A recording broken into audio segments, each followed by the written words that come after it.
Bonjour à tous, voici l'analyse de mon swing par la Wallace Golf Academy.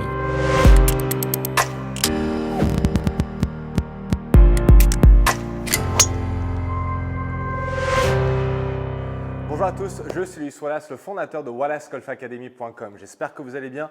Dans cette vidéo, vous allez découvrir une nouvelle analyse de swing d'un amateur de golf et cette semaine, il s'agit de Vincent. Vincent qui a gagné un jeu concours sur ma page Facebook et le prix était une analyse de swing en vidéo. Donc félicitations à toi Vincent.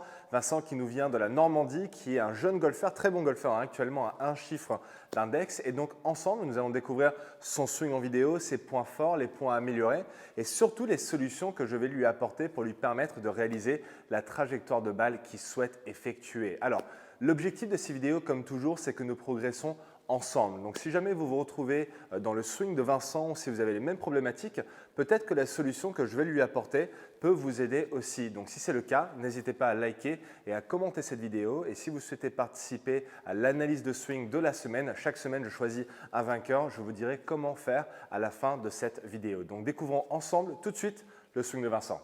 Donc Vincent, je voudrais tout d'abord commencer par te remercier pour m'avoir envoyé tes swings en vidéo, ainsi que la petite vidéo au tout début. C'est vraiment très sympa et encore une fois, je t'en remercie. Et avant même de recevoir les swings de Vincent en vidéo, je pose toujours la question suivante à la personne concernée.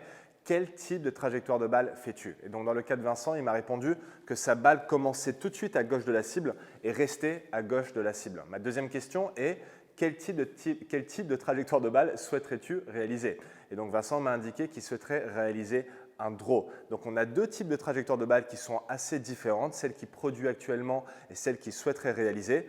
Ensuite, je reçois les swings en vidéo, je commence à construire mon analyse de swing et surtout, je commence à me faire une idée ou à sélectionner l'exercice approprié qui va permettre à Vincent d'éliminer la problématique qui lui empêche de réaliser la trajectoire de balle souhaitée. Mais avant même de rentrer dans les choses à améliorer, je voudrais tout d'abord me focaliser sur les points positifs parce que Vincent, il y en a pas mal et vous allez voir comment vous pouvez vous inspirer des points forts de Vincent pour mieux jouer au golf. La première chose, c'est que j'adore la façon où tu t'organises devant la balle. J'adore ta posture à l'adresse, j'adore la position de la balle avec le club que tu as sélectionné, c'est-à-dire un fer 6, et j'adore la façon où tu t'entraînes. Donc, point par point, la raison pour laquelle j'adore la posture de Vincent à l'adresse, c'est que vous remarquerez qu'il se tient bien droit devant la balle, avec le dos donc bien droit, la poitrine légèrement inclinée vers la balle, les jambes légèrement en flexion avec les fessiers ressortis.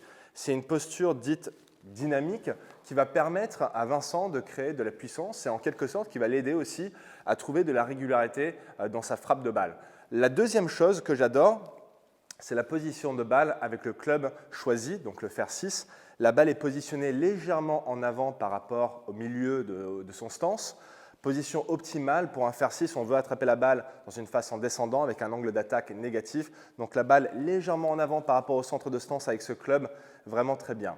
Troisième et dernière chose, là pour le coup, j'adore la façon où Vincent s'entraîne. Vous remarquerez qu'il y a deux baguettes qui sont placées au sol, une pour l'alignement, une deuxième pour la position de balle. Donc si actuellement dans vos séances d'entraînement, vous ne vous entraînez pas de cette façon, je vous encourage vraiment de le faire. C'est quelque chose qu'on voit assez fréquemment chez les joueurs professionnels de très haut niveau sur tous les différents circuits confondus. Il y a une raison bien précise.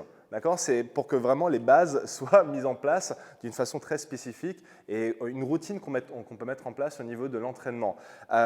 J'ai envie de rajouter là-dessus que si actuellement dans votre jeu, vous avez pas mal de dispersion au niveau de vos trajectoires de balles, la première chose que je vérifierai, c'est l'alignement. La seule façon de le faire, si vous êtes tout seul, placez une baguette au sol.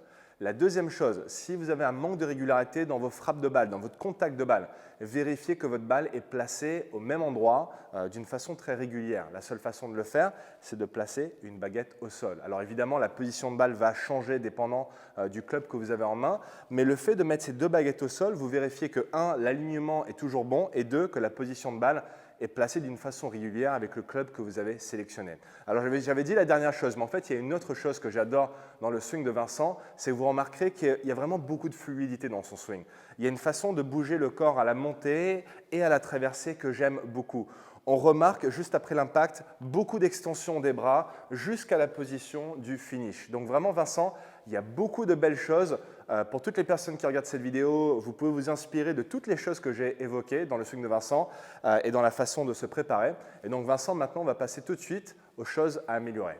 Ok Vincent, donc quand on parle des choses à améliorer, il est toujours très important que de parler des trajectoires de balles, celles que tu es en train d'effectuer et celles que tu souhaiterais réaliser. Et d'ailleurs, je rajouterai là-dessus que ça ne sert absolument à rien de faire un changement technique dans ton swing si ce n'est pour répondre à la trajectoire de balle que tu souhaiterais réaliser. Donc, dans ton cas, tu m'as dit qu'actuellement, tu avais une balle qui démarrait à gauche de la cible et qui restait à gauche de la cible. Donc, en quelque sorte, on peut dire que la balle reste dans sa direction initiale. On appelle ça donc un pull.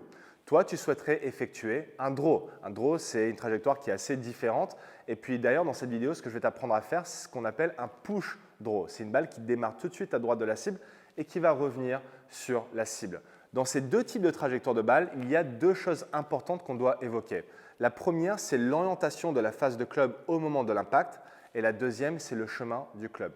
Dans ta trajectoire de balle actuelle, le pull, l'orientation de ta face de club est fermée au moment de l'impact. L'orientation de la face de club, c'est ce qui va influencer la direction initiale de la balle. Donc c'est pour ça que la balle démarre tout de suite à gauche, parce que la face de club est légèrement fermée par rapport à la cible. La deuxième chose, c'est le chemin du club. Alors actuellement, dans ton swing, tu as un chemin de club qui est extérieur-intérieur par rapport à la ligne de jeu. Donc ces deux choses-là, c'est les choses qu'on doit faire évoluer dans ton swing. Il faut absolument qu'on arrive à neutraliser la face de club pour qu'elle soit orientée soit vers la cible ou soit légèrement vers la droite de la cible avec un chemin de club qui va être intérieur-extérieur. Alors, même si ces deux choses-là se produisent au moment de l'impact, tu vas voir que dans ton cas, tout démarre dans la première partie de ton backswing. Je m'explique. Donc, quand tes mains arrivent à la hauteur de tes hanches, on retrouve le club qui est derrière ton corps et le shaft qui est pointé à droite de la cible. C'est une position qu'on retrouve assez fréquemment chez beaucoup de joueurs amateurs. Et si actuellement vous regardez cette vidéo, que vous êtes dans une position un petit peu similaire à celle de Vincent, ne vous inquiétez pas, vous n'êtes pas seul. Et d'ailleurs, l'exercice que je vais lui proposer va vraiment vous aider aussi. Mais Vincent, à chaque fois que je vois un joueur dans cette position, je sais que ce joueur va compenser d'une façon ou d'une autre dans le downswing. Maintenant, cette compensation va être différente dépendant du joueur en question. Mais ce qui se passe dans ton cas, c'est qu'au fur et à mesure où tu vas arriver au sommet du backswing, voici ce qui va se passer. Quand tes mains vont arriver à la position ou à la hauteur de ta poitrine, le club va être pointé devant la balle. Quand tu arrives au sommet de ton backswing, tu vas avoir le club qui est dans une position légèrement croisée, donc pointé légèrement vers la droite de la cible. Cette position du club croisé ne me gêne pas tant que ça. Par contre, ce qui me gêne beaucoup, c'est que quand tu démarres ton downswing, on voit que les mains reviennent par-dessus le plan de ton backswing. C'est ça qui cause ce chemin de club à être extérieur-intérieur par rapport à la ligne de jeu. Et puisque tu as beaucoup de fluidité dans ton swing, puisque tu as une façon très dynamique de bouger ton corps et que les avant-bras et les mains sont très fluides, ce qui se passe, c'est que quand tu arrives au moment de l'impact, la face de club release en fait vers la gauche dans le sens du chemin de club. Donc en quelque sorte, la face de club est neutre au square par rapport au chemin de club, mais fermée par rapport à la ligne de jeu. Donc je pense réellement que si on arrive à faire évoluer ce chemin de club, cela t'aidera aussi avec l'orientation de la face de club. Donc il faut absolument qu'on arrive à neutraliser la première partie du backswing pour retrouver le club dans une position beaucoup plus neutre, où le club, le shaft, est parallèle par rapport à la ligne de jeu, pour ensuite monter le club d'une façon plus verticale, en quelque sorte, pour arriver au sommet où maintenant tu as beaucoup plus de place pour venir coucher le club et ramener les mains à l'intérieur du plan de ton backswing. C'est ça qui va t'aider à avoir un chemin de club plus intérieur, extérieur à la ligne de jeu. Et puis, dans l'exercice que je vais te proposer, je parlerai un tout petit peu plus de ce qui est vraiment de très important, c'est-à-dire l'orientation de ta face de club au moment de l'impact. Donc Vincent, pour cet exercice, tu vas simplement avoir besoin d'une baguette. Et vu les vidéos que tu m'as envoyées, je crois que tu en as. Donc si tu veux utiliser une des deux baguettes que tu as placées au sol, tu peux. Je te conseille simplement d'utiliser celle que tu as placée au sol pour la position de balle. Celle qui est au sol pour l'alignement, on va la garder parce qu'elle va nous aider pour l'exercice qu'on va réaliser. Donc tu vas tenir la baguette ou tu vas placer la baguette contre le club. Et si je mets le club de cette façon, tu verras que la moitié de la baguette dépasse le grip. Quand je tiens les deux dans la main et quand je me positionne à l'adresse, tu remarqueras aussi que la baguette est collée contre mon corps juste au-dessus de ma ceinture. Donc cet exercice, on va le faire en 3 parties. Il va y avoir 3 points de repère différents. Le premier point de repère, c'est quand les mains dépassent les genoux. Tu remarqueras que la baguette est toujours collée contre le corps. Cette fois-ci, elle est juste en dessous de la ceinture. La tête de club est à l'extérieur des mains. Elle est pointée légèrement vers le sol. Et juste fais attention quand tu fais cette première partie de ne pas te retrouver dans une position où la tête de club est à l'extérieur de la ligne de jeu. C'est quelque chose qui arrive assez fréquemment quand des joueurs essayent de corriger cette position de backswing et essayent de monter plus vertical. Pour le coup, ils se retrouvent des fois à aller dans ce sens-là. Donc ça, c'est surtout pas ce qu'on veut. On veut que la tête de club reste bien en ligne avec la ligne de jeu, avec la cible. Et là, pour le coup, tu vois que la tête de club est à l'extérieur donc des mains. Ça nous permet d'arriver dans le point de repère numéro 2, où les mains arrivent à la hauteur des hanches. Quand les mains arrivent à la hauteur des hanches, on retrouve le club et le bâton ou la baguette d'alignement parallèles à la ligne de jeu. C'est cette fameuse position dont je te parlais avant. Ça, c'est vraiment très important. Actuellement, tu es là, donc la baguette pointe à droite. On veut absolument que ce club et cette baguette soient parallèles à la ligne de jeu. Ça va nous amener au point de repère numéro 3, quand les mains vont arriver à la hauteur de ta poitrine. Quand les mains arrivent à la hauteur de ta poitrine, je voudrais que la baguette soit pointée entre les pieds et la balle. Alors, beaucoup de personnes vont regarder cette vidéo et vont dire « Waouh, mais il est vraiment très vertical là, c'est ce qu'il veut que Vincent fasse ?» Pas forcément, mais pour le but de l'exercice, je voudrais que Vincent exagère.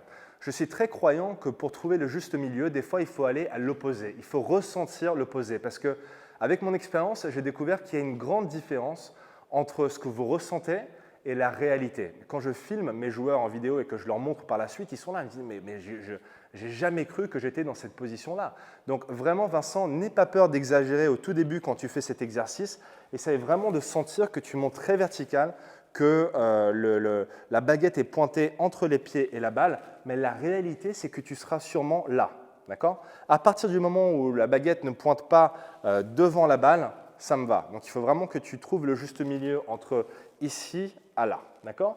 Ça va te permettre d'arriver dans une position au sommet de ton backswing où tu vas pouvoir maintenant coucher le club et ramener les mains à l'intérieur du plan de ton backswing. Donc, la façon dont tu dois réaliser cet exercice, c'est tout simple.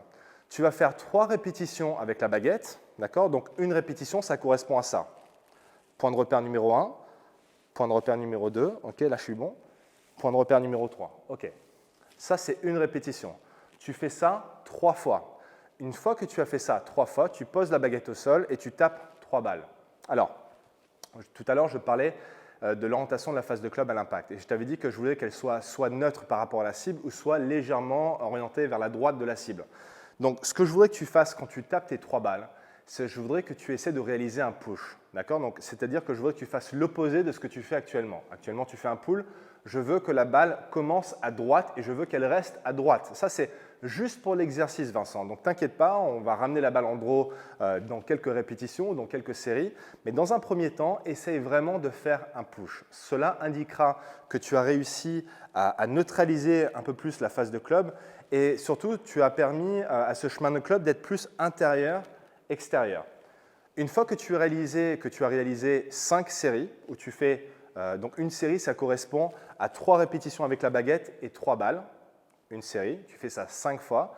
Ensuite, tu commences à réaliser des push draw.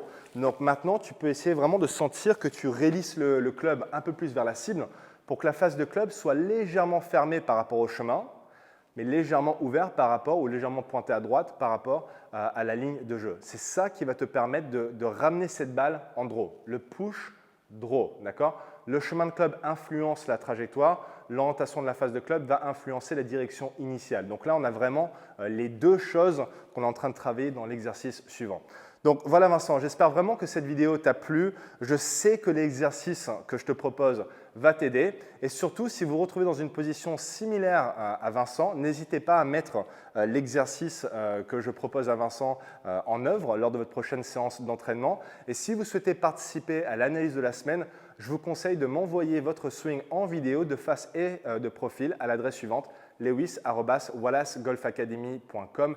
Il n'y a rien de plus simple, vous m'envoyez votre vidéo, vous faites automatiquement partie du tirage au sort qui s'est effectué toutes les semaines. Je choisis en fait une vidéo et puis peut-être que ce sera vous qui sera choisi pour la semaine prochaine. Dernière chose, sur mon site web actuellement, wallacegolfacademy.com, j'offre une série de 4 vidéos qui sont complètement gratuites pour vous aider à améliorer vos performances sur le parcours. Je vous conseille vivement d'aller les voir. Et donc d'ici la prochaine vidéo, je vous souhaite à tous une excellente journée et bon golf à tous.